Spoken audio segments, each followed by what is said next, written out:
So in this video, we will discuss about the topic of biodiversity. So ini adalah chapter pertama dalam awak punya syllabus for the second semester. So first 1.1, Introduction to Biodiversity and Taxonomy. So kita tengok dulu apakah dimaksudkan dengan biodiversity. So biodiversity ada dua komponen yang utama, which is the bio and diverse.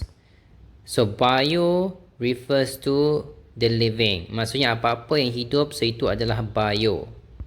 And then the diverse component of biodiversity merujuk kepada the different variety of things. So biodiversity means that the variety of living organisms on earth. So biodiversity merujuk kepada all the different types of living organism, and these different types of living organism semuanya tidak sama. Semuanya berbeza di antara satu sama lain. So the differences can be in terms of genetics, species, or ecosystems. Next, what are the types of biodiversity? So there are three main types. So the first one is genetic diversity, and then species diversity, followed by ecosystem diversity. So there are three main types of biodiversity. What is genetic diversity? So genetic diversity is the genetic variability within a species. Maksudnya perbezaan dari segi genetik yang wujud di dalam satu spesies yang sama. So itu dimasukkan dengan genetic diversity. So this is why organisms that belongs to the same species doesn't look the same. Walaupun organism tersebut diklasifikasikan sebagai spesies yang sama, namun setiap individu tersebut tidak sama antara satu sama lain. So all the differences yang kita boleh nampak yang wujud dalam spesies yang sama, so all of that is because of genetic diversity. So for example, tengok kat sini. So all of this kernel, jagung ini semuanya belong to the same species. Tapi yang kita nampak, setiap kernel dia ada berbeza karakter. Ada yang colour merah, ada yang macam-macam warna. So this is an example of genetic diversity that leads to biodiversity in the same species. Next, species diversity. So species diversity bermaksud the variety of species within a community. So kalau tadi for the genetic diversity, perbezaan yang kita nampak dalam spesies yang sama. So kalau species diversity merujuk kepada perbezaan yang kita nampak di antara different species within a community. So yang kita nampak kat sini, in this example, dalam satu community yang merujuk kepada different organisms living together. So all these different organisms semuanya belong to different species. And each species ada specific character. So the different characteristic eksklusif untuk setiap spesies yang berbeza di antara spesies yang lain. So itu yang dimasukkan dengan species diversity. Next, ecosystem diversity. So yang ni merujuk kepada the distribution and abundance of living organism as well as the interactions among the living organism and between the living organism with their environment. So kat sini kita nampak, in this example, there are two main types of ecosystem. Sama ada terrestrial ecosystem dan juga aquatic ecosystem.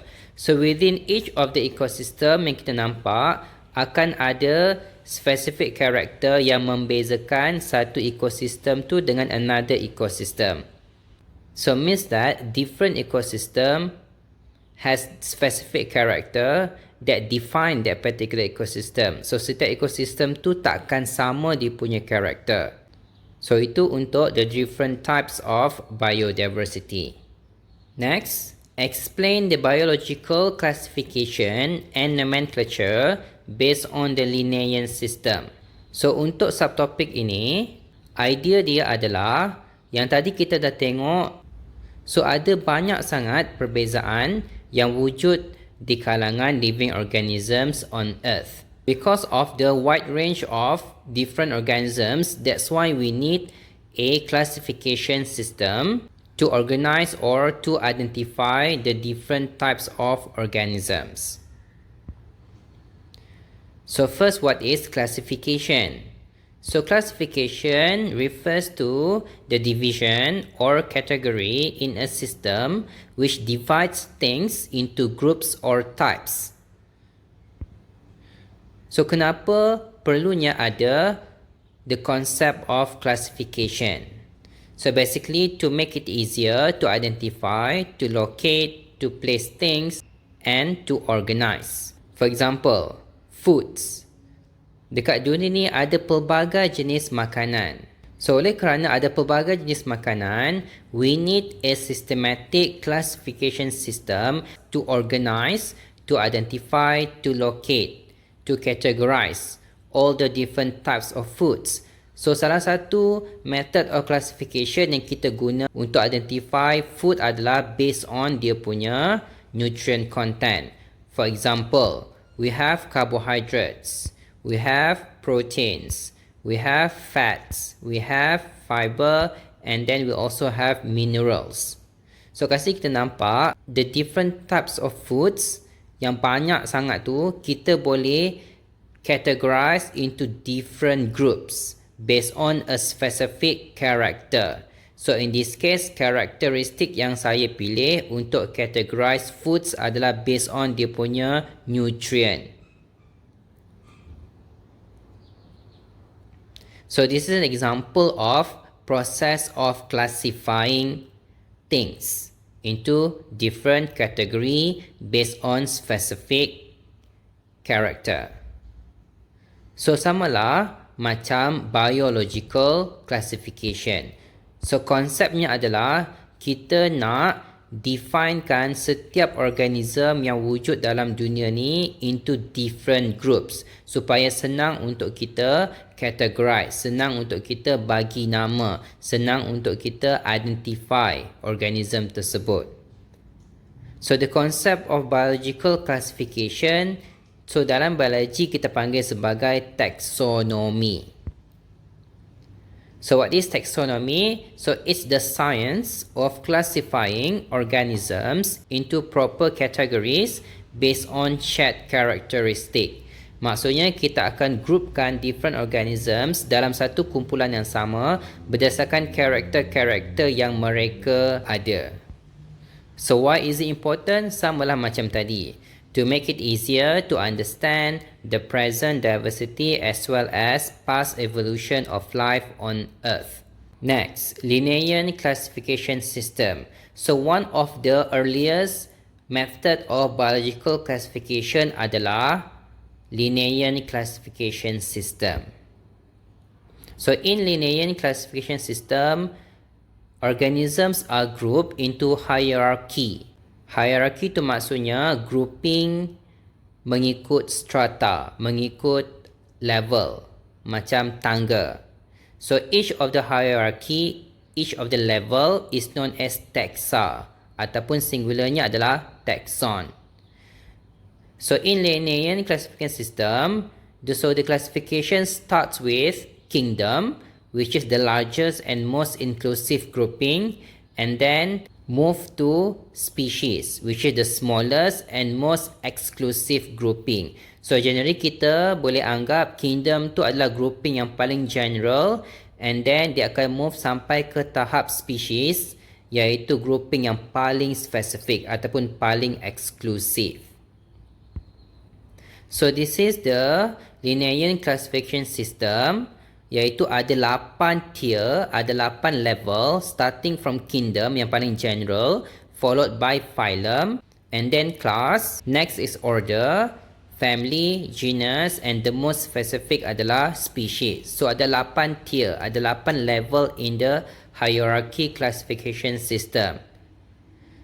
So setiap taxon dalam hierarchy ini is a subdivision of the taxon below it. In the chart, dalam gambar ni, dalam chart ini kita nampak species belong to a bigger group iaitu genus. Genus pula belong to a bigger group iaitu family.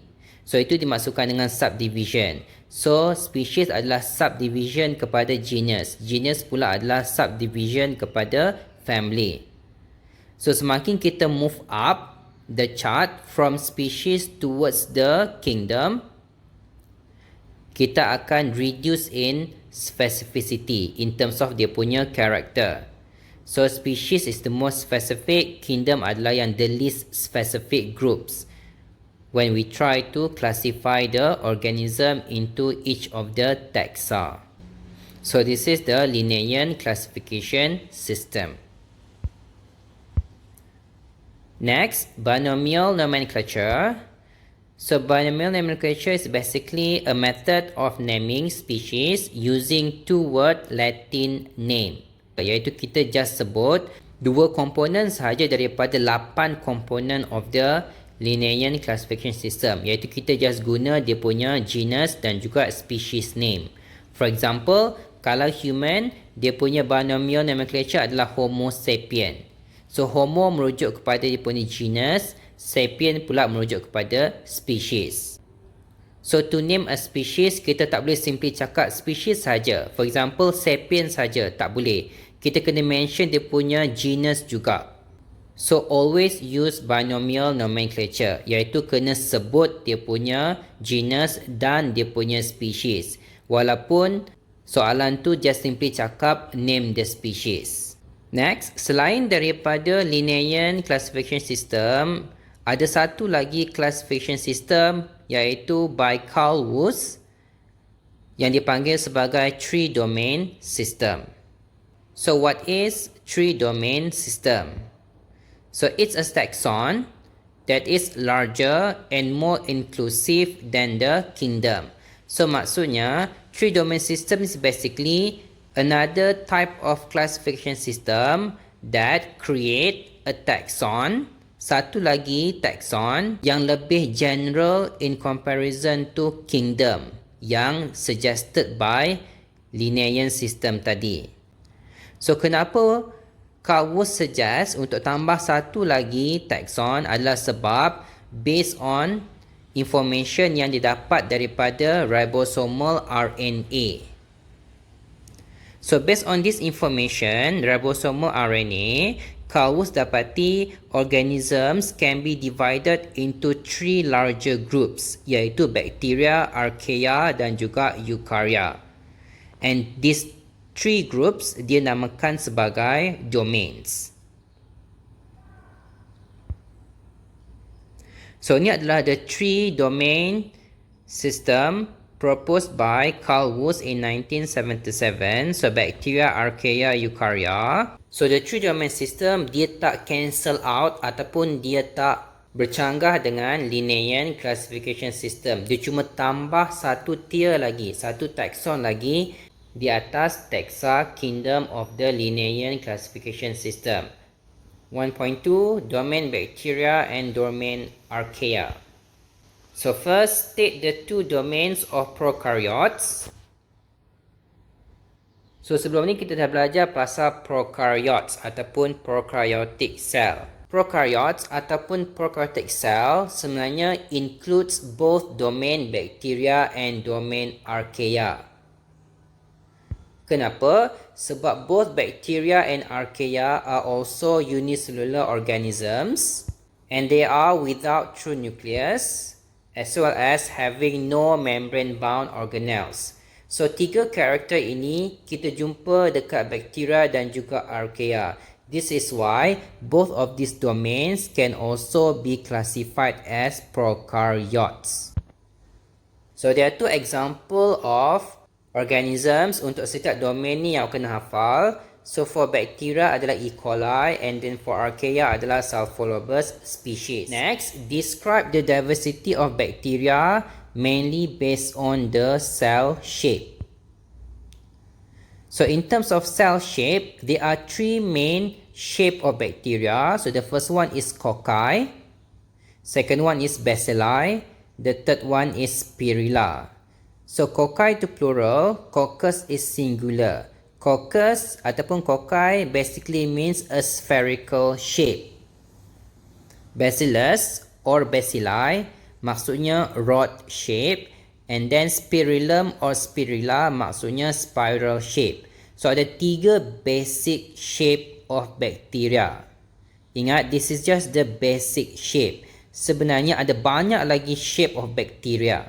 For example, kat sini kita nampak untuk spherical ada banyak lagi shape yang lain seperti Diplococcus, seperti Staphylococcus. Tapi semuanya based on the basic shape which is coccus. Sama juga untuk Bacillus, ada banyak lagi shape yang lain seperti Palisade, seperti Streptobacillus, seperti Diplobacillus. Tapi semuanya based on the shape of Bacillus. So you have to be able to state the three basic shape of bacteria: coccus, Bacillus ataupun Spirillum. Next, state the importance of bacteria. So there are four main importance. So the first one is recycling of chemical elements in ecosystem, especially in terms of nitrogen fixation and decomposition. So nitrogen fixation merujuk kepada bacteria such as Rhizobium, which can be found in the root nodules dalam pokok kekacang or legumes. So in the root nodules, kita akan jumpa groups of bacteria such as Rhizobium that can convert ataupun fix nitrogen gas from atmosphere into organic compound such as ammonium. So plant tak boleh nak tukar atmospheric nitrogen kepada bentuk ammonium secara sendiri. So dia perlukan pertolongan daripada nitrogen fixing bacteria such as Rhizobium. So without Rhizobium, plant takkan boleh dapat organic nitrates.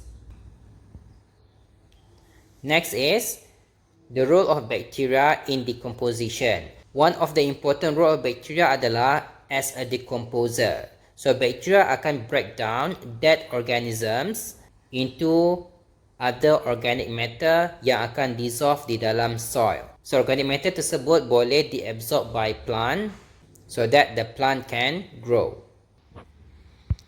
The second importance of bacteria is as a symbiotic enterobacteria, for example E. coli in human intestine. Enterobacteria maksudnya bakteria that can involve in symbiotic relationship with another organism tapi berada di dalam organism tersebut. Entero means di dalam. So E. coli lives inside our intestine where it helps to break down and digest the food we eat. Next, bacteria can also act as a pathogen. So pathogen maksudnya anything that is harmful to our body ataupun that can cause disease. So itu adalah pathogen. So harmful bacteria can cause various disease in animals, which includes humans as well as plants. For example, Salmonella species, which causes typhoid fever. Lastly, in research and technology, especially in terms of bacterial plasmid. So in biotechnology, bacteria is being used in gene cloning to produce insulin ataupun antibiotics. So these are the four importance of bacteria. As long as you can state the importance of bacteria pun sudah cukup.